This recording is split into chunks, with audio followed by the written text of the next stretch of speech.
இன்னைக்கு உலகத்தோட முக்கியமான பகுதியாக பார்க்கப்படுற துபாயோட மொத்த நிலப்பரப்பு 4114 சதுர கிலோமீட்டர் தான். அதே தமிழ்நாட்டோட நிலப்பரப்பு பார்த்தீங்கன்னா சுமார் 1,30,000 சதுர கிலோமீட்டர், கிட்டத்தட்ட 31 மடங்கு துபாயை விட தமிழ்நாடு பெருசு. அது மட்டும் இல்லாமல் வறண்ட பாலைவனமாக இருந்த பகுதி இன்னைக்கு உலகத்தோட 12வது பணக்கார நாடாக எப்படி மாறுச்சுன்றதான் பார்க்க போகிறோம். வாங்க வீடியோக்குள்ளார போகலாம். நிறைய மக்கள் என்ன நினைக்கிறாங்கன்னா துபாய் பணக்கார நாடாக இருக்க காரணம் ஆயில் வளத்தினால மட்டும்தான். ஆனால் அதுதான் கிடையாது. துபாயோட ஜிடிபியில் ஆயிலோட பங்கு வெறும் 1-3% மட்டும்தான். இன்னும் சொல்லப்போனால் இந்தியாவை விட குறைவான ஆயில் ரிசர்வ் தான் துபாய் கிட்ட இருக்கு. நிறைய எண்ணெய் வளம் இருக்க நாடுகளே வளர கஷ்டப்படுறப்ப அதே சமயம் உலகத்தோட முக்கியமான கம்பெனிஸாக பார்க்கப்படுற 500 கம்பெனிஸில் 140 கம்பெனிஸோட ஹெட் குவார்ட்டர்ஸ் சின்ன நகரமான இந்த துபாயில் தான் செயல்பட்டு வருது. கேள்வி என்னன்னா, வெறும் 40 வருஷத்துல வறண்ட பாலைவனமாக இருந்த துபாய் எப்படி இன்னைக்கு உலகத்தோட பணக்கார நாடாக மாறுச்சு? அதே சமயம் ஆயிலையே முழுமையாக யூஸ் பண்ணாமல் எப்படி இதை சாத்தியப்படுத்துனாங்க? இந்த துபாயோட ஸ்டோரியிலிருந்து இந்தியா என்ன லெசன் கற்றுக்கணும் அப்படின்றத பார்க்கலாம். நீங்கள் முதல்ல என்ன புரிஞ்சுக்கணும்னா, துபாய்ன்றது நாடு கிடையாது. துபாய்ன்றது வெறும் சிட்டி மட்டும்தான். மிடில் ஈஸ்டில் 7 ரீஜியன்ஸ் ஒன்றா சேர்ந்த கூட்டமைப்பு தான் யுஏஇன்னு பேர். இந்த யுஏஇன்றது என்னன்னா யுனைடெட் அரேபியன் நேஷன்ஸ், தமிழ் ஐக்கிய நாடுகள்னு பேர். நிறைய மக்களுக்கு அபுதாபிக்கும் துபாய்க்கும் வித்தியாசம் தெரிய மாட்டேங்குது. இந்த யுஏஇன்றதே ஒரு கூட்டமைப்பு. இந்த கூட்டமைப்புக்குள்ளே தான் துபாய், அபுதாபி, அஜ்மன் இன்னும் 7 பகுதிகளும் சேரும். இப்போது தமிழ்நாடு, ஆந்திரா எல்லாமே இந்தியாவோட மாநிலங்கள் மாதிரி துபாய், அபுதாபி எல்லாமே யுஏஇயோட ஒரு குறிப்பிட்ட பாட்டு தான் மட்டும்தான். இப்போது அப்படி 1960 இருந்த துபாய்க்கு போகலாம். 1960 இந்த யுஏஇன்ற அமைப்பு அமைக்கப்படல. துபாய் மீன்பிடி நகரமாகவும் மத்திய கிழக்கு பகுதியில் நடக்கிற வர்த்தகத்துக்கு வழித்தடமாகவும் தான் இருந்தது. துபாயோட ஒரு பக்கம் பில்டிங்ஸும் மற்றொரு பக்கம் ஒட்டகங்களில் பயணம் செய்கிற மக்கள் மட்டும்தான் இருந்தாங்க. 1960 இறுதியில் ஒரு மாற்றம் நிகழ்து. அது என்னன்னா, மத்திய கிழக்கு பகுதிகளில் இருக்க நாடுகள் எல்லாமே டன் கணக்கில் நிலப்பரப்பில் ஆயில் இருக்கிறத கண்டுபிடிக்கிறாங்க. தங்க சுரங்கத்துக்கு மேலே உட்கார்ந்துட்டு இருக்கிறதா நினச்சாங்க. பிகாஸ் ஆயில்னால தான் உலகமே ஃபங்க்ஷன் ஆகிட்டு இருக்கு. அந்த சமயத்தில் ஆயில் ப்ரைஸ் அதிகரிக்க ஆரம்பிக்குது. ஆயிரக்கணக்கான கோடிகள் நகரத்துக்குள்ளார வர ஆரம்பிக்குது. இப்போது நிறைய மக்கள் கேட்கலாம், ஆயில் தான் இருக்குது, ஆயிலை ஏதாவது கண்ட்ரிக்கோ அல்லது லீடருக்கோ கொடுத்தா அந்த நாடு ஈஸியாகவே பணக்கார நாடாகவும் அதிகார நாடாகவும் மாறிடுமேன்னு சொல்லலாம்.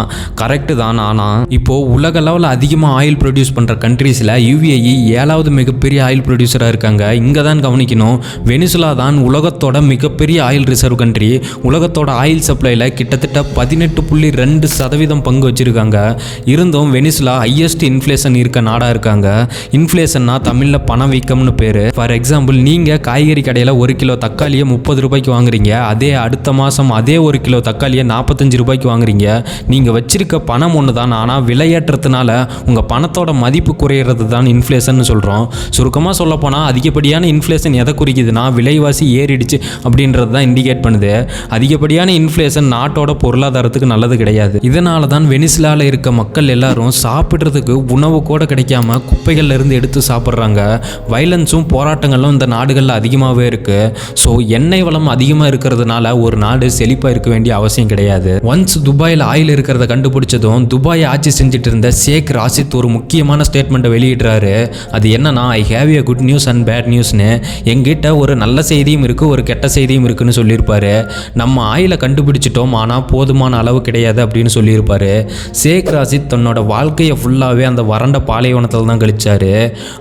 அவங்க கிட்ட இருக்க ஆயில் எண்ணெய் வளம் தீர்றதுக்கு முன்னே ஏதாவது பண்ணணும்னு முடிவு பண்ணாரு.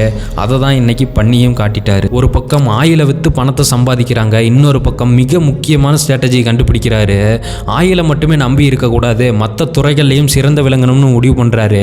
இந்த முடிவுக்கு காரணம் துபாய் அமைஞ்சிருந்த அந்த இடம் தான். பிகாஸ் சவுத் வெஸ்ட்லேருந்தே 35 கிலோமீட்டர் தொலைவில் தான் துபாய் இருந்துச்சு. அங்கே தான் அதிகமான உலக வர்த்தகம் நடக்கிற முக்கியமான இடமாகவும் சிறந்து விளங்குனுச்சு. ரெண்டாவது, இந்தியா, ரஷ்யா, கஜகஸ்தான், உக்ரைன் பல்வேறு நாடுகளில் இணைக்கும் இடமா இருந்துச்சு. அதே சமயம் ஆப்பிரிக்கா பக்கத்தில் துபாய் அமைஞ்சிருந்தது தான். அந்த நேரத்தில் மட்டும் அந்த வழியாக வான் மற்றும் கடல் வழியாக கிட்டத்தட்ட 100 கோடி மக்கள் வர்த்தகம் பண்ணிட்டு இருந்தாங்க. இந்த காரணங்கள்னால தான் ஷேக் சூப்பர் பவுல் ப்ராஜெக்ட்னு ஒன்று கையில் எடுக்கிறாரு. இதுதான் 1970க்கு மேலே ஜெபுல் அலி போர்ட்டுன்னு செயல்பாட்டுக்கும் கொண்டு வராரு. சிறியதாக இருந்த துபாய் ஓடைகளை ஆழமானதாக மாற்றி பெரிய சரக்கு கப்பல்களும் வர மாதிரி பெரிய துறைமுகத்தையும் கட்டினாரு. இந்த துறைமுகம் மூலமாக எண்ணெய் ஏற்றுமதியும் கப்பல்களுக்கு சேவைகளையும் கொடுத்துட்டு வராங்க. உலக தரத்தில் அவங்க துறைமுகத்தோட கட்டமைப்பு இருந்துச்சு. சுமார் 10,000 சதுர அடியில் அட்வான்ஸ் ஸ்டோரேஜ் மற்றும் கூலிங் ஃபெசிலிட்டியோட இந்த துறைமுகத்தை கட்டுறாங்க. இந்த ஸ்டோரேஜ் மூலமாக சீக்கிரமாக பழசாகக்கூடிய ப்ராடக்ட்ஸான மெட்டீரியல்ஸான மருந்து, சாக்லேட், வாசனை பொருட்களை ஸ்டோரேஜ் பண்ண உதவியாக இருக்குது. இன்றைக்கி ஜெபுல் அலி 9வது மிகப்பெரிய துறைமுகமாக இருக்குது. அதே சமயம் உலகத்தோட 10% வர்த்தகம் இந்த துறைமுகம் வழியாக தான் நடக்குது. ஒவ்வொரு வருஷமும் 14 மில்லியன் கண்டெய்னர்ஸ்க்கு மேலே வந்துட்டு போகுது. 2018 படி துபாயோட ஜிடிபியில் 7% இந்த துறைமுகம் தான் கான்ட்ரிபியூட் பண்ணுது. துறைமுகத்துறையை விட்டு சேக் 2வதாக உருவாக்கின வேல்யூபிளான அசட்டு தான் துபாயோட பொருளாதாரத்திலே மிக முக்கியமானதாக இருக்குது. அது என்னன்னா ஃப்ரீ ஜோன்ன்றது தான். இந்த ஃப்ரீ ஜோன் மூலமாக உலகத்தில் இருக்க எந்த கம்பெனிஸ் வேணாலும் துபாயில் பிஸ்னஸ் ஆரம்பிச்சுக்கலாம். அவங்களுக்கு சிறப்பு சலுகைகளும் வழங்கப்பட்டுச்சு. அது என்னன்னா 100% ஏற்றுமதி இறக்குமதி வரி கிடையாது. 100% லோக்கல் அண்ட் கார்பரேட்டுக்கு டேக்ஸும் கிடையாது. நீங்கள் உங்கள் கம்பெனியில் சம்பாதிக்கிற லாபத்தை 100% உங்கள் சொந்த நாட்டுக்கு எடுத்துட்டும் போகலாம். துபாயில் பிஸ்னஸ் தொடங்க நீங்கள் எந்த லோக்கல் கம்பெனிஸோடையும் கொலாபரேட் பண்ண தேவையில்ல. நீங்கள் டேரெக்டாகவே துபாயில் பிஸ்னஸ் செட்டப் பண்ணிக்கலாம். துபாய் என்ன சொல்கிறாங்கன்னா, எங்கள் நாட்டில் பிஸ்னஸ் ஸ்டார்ட் பண்ணிக்கோங்க, லாபத்தையும் நீங்களே வச்சுக்கோங்க அப்படின்னு பேசிக்கலி சொல்கிறாங்க. இவ்வளோ சலுகைகள் கொடுத்தா துபாய் எப்படி பணம் சம்பாதிக்குன்ற கேள்வி எல்லாருக்கும் வரும். துபாய் இதனால் ₹1 கூட சம்பாதிக்கலாம். ஆனால் இன்னைக்கு நாளைக்கு இல்லை. ஆனால் 10 வருஷமோ 20 வருஷமோ கழித்து துபாய் கட்டாயம் பணம் சம்பாதிக்கும். அது எப்படின்னா, நீங்கள் இந்த வீடியோ பார்த்துட்டு இருக்கீங்கன்னா உங்களுக்கு கட்டாயம் இன்டர்நெட் தேவை. அந்த இன்டர்நெட்டை ப்ரொவைட் பண்ணுறது ஏர்டெல், ஜியோ, வோடாஃபோன் இந்த மாதிரி டெலிகாம் கம்பெனிஸ் தான். இதே போல் தான் கம்பெனிஸுக்கு துபாய் கவர்மெண்ட்டோட சப்போர்ட் கட்டாயம் தேவை. நாளைக்கே துபாய் கவர்மெண்ட் வரி போட்டாலும் இந்த கம்பெனிஸ் எல்லாம் கட்டி தான் ஆகணும். துபாய் என்னதான் தமிழ்நாடை விட 31 மடங்கு சிறியதாக இருந்தாலும் 1 லட்சத்துக்கு மேலே கம்பெனிஸ் இருக்குது. 2019 இந்தியாவை விசிட் பண்ண டூரிஸ்டோட எண்ணிக்கை 17.91 மில்லியன். ஆனால் சின்ன சிட்டியான துபாயை விசிட் பண்ண டூரிஸ்டோட எண்ணிக்கை 16.73 மில்லியன். இதில் என்ன ஆச்சரியம்னா, மும்பையை விட சின்னது தான் துபாய். ஆனால் மோஸ்ட் டூரிசிங் பிளேஸாக இருக்குது. துபாயோட ஜிடிபியில் இந்த டூரிசம் இண்டஸ்ட்ரி மட்டும் கிட்டத்தட்ட 11.5% கான்ட்ரிபியூட் பண்ணுது. ஸோ இந்தியா இந்த துபாய் ஸ்டோரியிலிருந்தே என்ன லெசன் கற்றுக்கணும்னா, இந்தியா இயற்கையாகவே நேச்சுரலாகவே நிறைய பிளேஸ் இருக்குது. ஸோ இந்த டூரிசம் இண்டஸ்ட்ரியை இந்தியா டெவலப் பண்ணுறது மூலமாக துபாயை விட பெட்டராக பர்ஃபார்ம் பண்ண முடியும். உலக அளவில் அதிக மக்கள் தொகை கொண்ட நாடுகளில் இந்தியா முதலிடத்தில் இருக்குது. ஸோ இது எல்லாமே இந்தியாவுக்கு ஃபேவர் தான். இந்தியா ஆல்ரெடி 5வது உலகத்தோட மிகப்பெரிய எக்கானமியாக இருக்குது. 2030க்குள்ளார 3வது மிகப்பெரிய எக்கானமியாக மாறுறதுக்கான வாய்ப்பு இருக்குது. ஸோ இதுதான் இன்றைக்கான வீடியோ. எல்லாருக்கும் பிடிச்சிருக்குன்னு நம்புகிறேன். அடுத்த வீடியோவில் உங்களை சந்திக்கிறேன். பாய்.